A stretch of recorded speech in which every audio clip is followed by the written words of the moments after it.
I don't even understand why, one, every single time my Uncle Herb, my grand Uncle Herb, comments on something of mine, one is negative about what I need to do, talking to a grown ass man like he's a child. That's one thing that kind of annoys me. And then two is like, if I mean, I'm good, bro. I'm in a happy relationship. I'm in a stable motherfucking place in my life. I'm good. I don't need mentoring at 48 years old.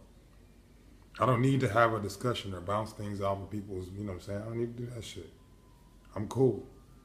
Especially when I can't be me.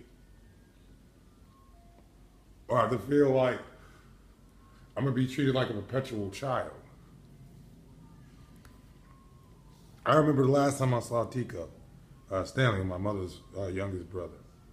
I was apprehensive about cussing around him because you know what I'm saying, and he was like, "Be free," you know what I'm saying. You grown ass man, and that's the kind of reality that you know what I'm saying. The majority, a lot of us are perpetual children because our community are perpetual children, so we perpetuate childhood to our children. I mean, again, like there's some things that are, you know, some things, and when people say we need to go back to a certain mind state that we had in our community, that mind state wouldn't have devolved or yeah, devolved into this motherfucking mind state, cause whatever the fuck is it, you know, you get what I mean, or disintegrated into this motherfucking shit that we got now.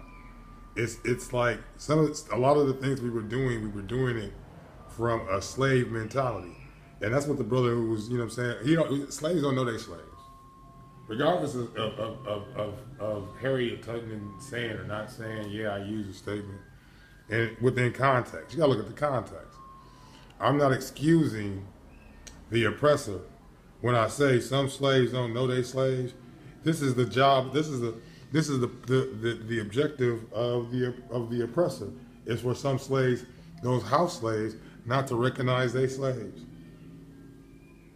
And that's the problem, that we don't know that we're perpetuating slavery on so many different levels within our community. We don't want to give, and it's also an appropriation, if you want to use that word, of white culture. And we haven't purposely appropriated white culture. It has been imposed or enforced upon us European culture. It's not like to say that we've gotten things from white people, or is to say that we live in an autonomous, undependent, fucking relationship with white folks, or have as a group. That black people as a group aren't still dependent upon everything. We're dependent upon we depend upon them for employment. We depend upon them for education. We depend upon them for transportation. We depend upon them for energy. We depend upon them for resources as a whole. So it's not like the black community is not wholly dependent upon the white community. So this idea that, you know, we've developed in some type of vacuum in which we appropriated white culture, like we just going into white culture and taking parts of white culture. That unlike, and that's the black racism, white racism. If you put things in perspective, it sounds oxymoronic. It's just like, what the fuck? What are you talking about? Black racism, like black appropriation of white culture. We're forced. We our education, our entertainment, our you know what I'm saying, our access to entertainment, engaging in entertainment, being entertainers.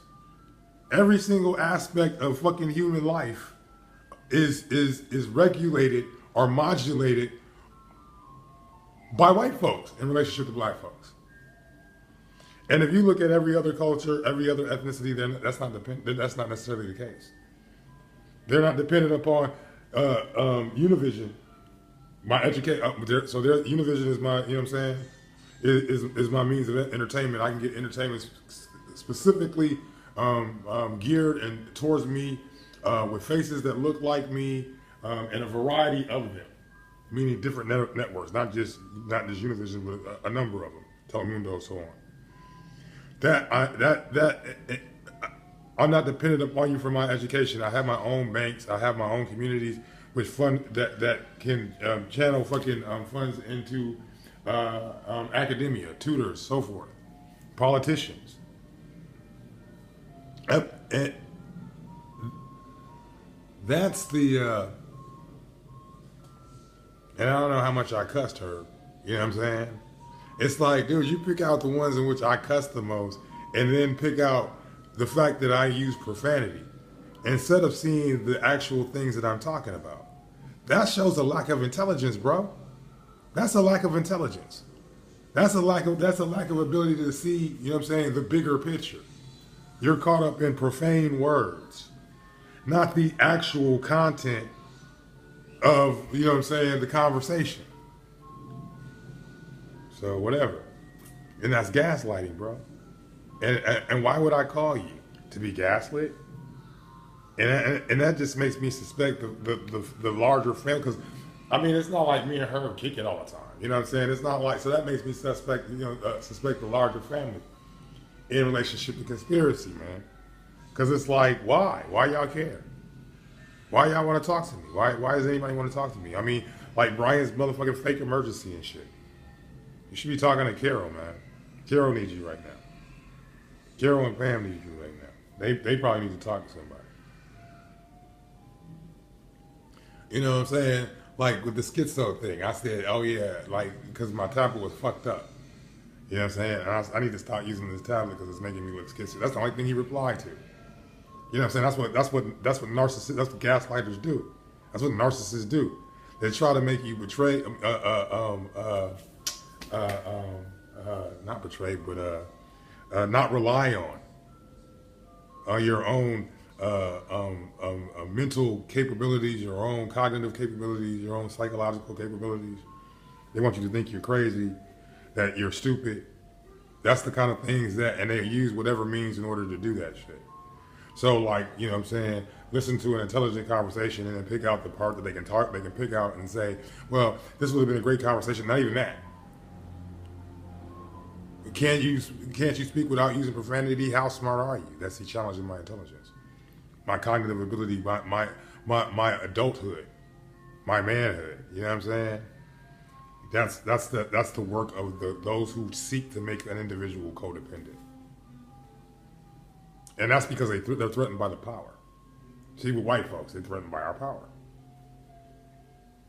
and because they're threatened by their power, we need to remain codependent.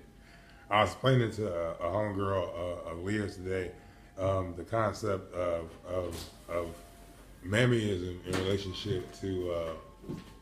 Can you bring me those papers out of there, please, babe? Huh? Out of the room. They're on the other tray. Oh, can you do that? I mean, he could do it whatever he was doing first. I mean, I'm just so that mammy complex and the way that Joy DeGroy was explaining it. And I don't know why I fucked up her name so bad, but in relationship to that, it was a protective. It was to downplay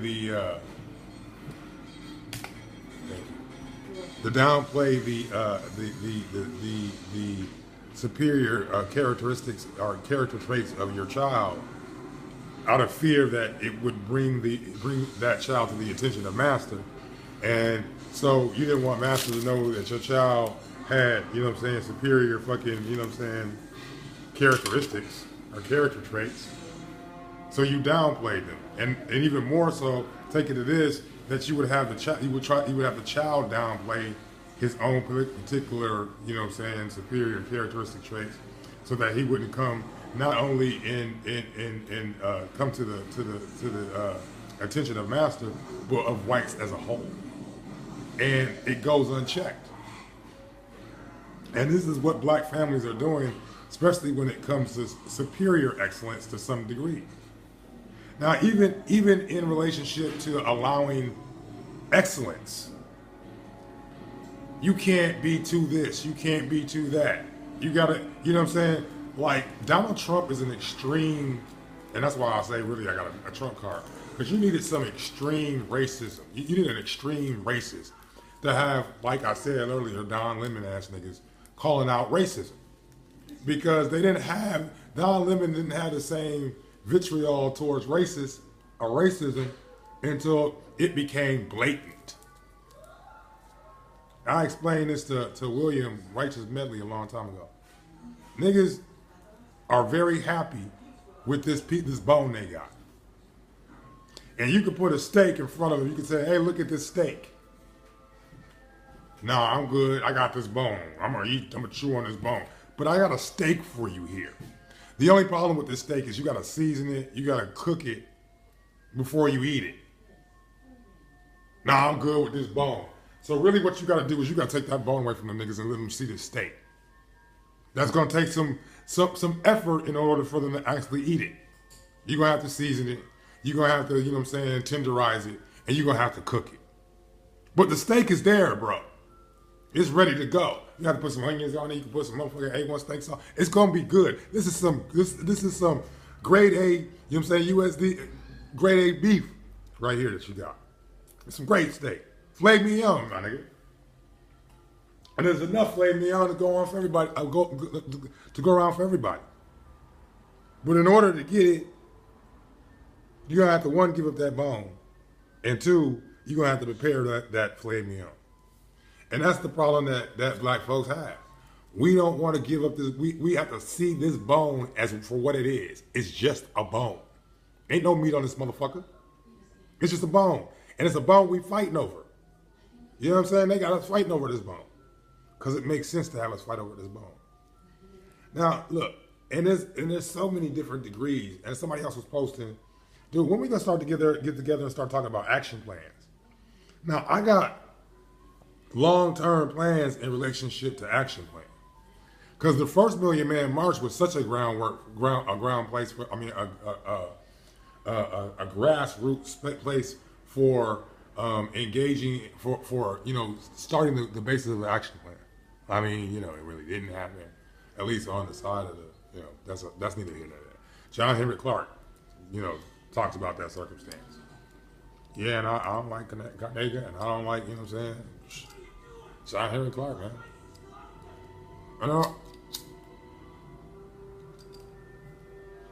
And yes, I said yes, that, and I said this, that, because at the end of the day, I'm not going to really like mention, you know what I'm saying, too much names, but at the end of the day, those who know what happened to our chairman and how we feel about that. So I'm going to end that.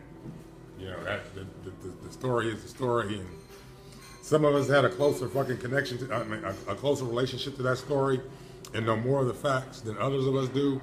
And again, there's a bigger picture though. The bigger picture is that, and I know I started out talking about my Uncle Herb, because those are the small problems I got to deal with. You know what I'm saying?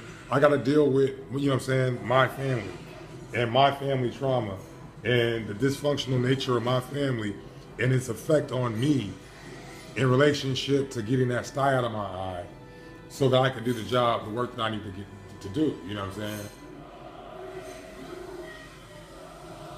Just watching Lord of the Rings for the first time. Yeah, I cut my nails. It's the other thing is the depression. It seeps in, you know, it seeps out. But I'll be working that shit. You know what I'm saying? At the end of the day. So, you know, if my Uncle Herb sees this or whatever, you know what I'm saying? I love my Uncle Herb. I love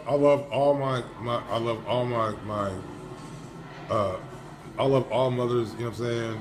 You know, sons and daughters, you know what I'm saying? They were seriously instrumental in my experiences to who I became as a person. You know what I'm saying? Good, bad, or indifferent.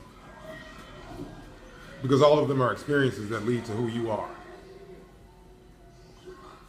So, you know what I'm saying? That's where the personal metaphor comes in, where it gives you perspective of the superhero you are.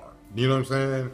Perspective that superhero is derived from, you know what I'm saying? Diamonds, you got to apply pressure to carbon. And what? Who? Diamonds are forever. Do you understand? Diamonds are forever. And if you're talking about melanin, which is, you know what I'm saying? Well, human beings, period. Let's take it even that more. You know what I'm saying? Are comprised primarily, you know what I'm saying, of those 6 elements Carbon is the most dominant, and within black people is most dominant as far as melanin is concerned. It's manifestation of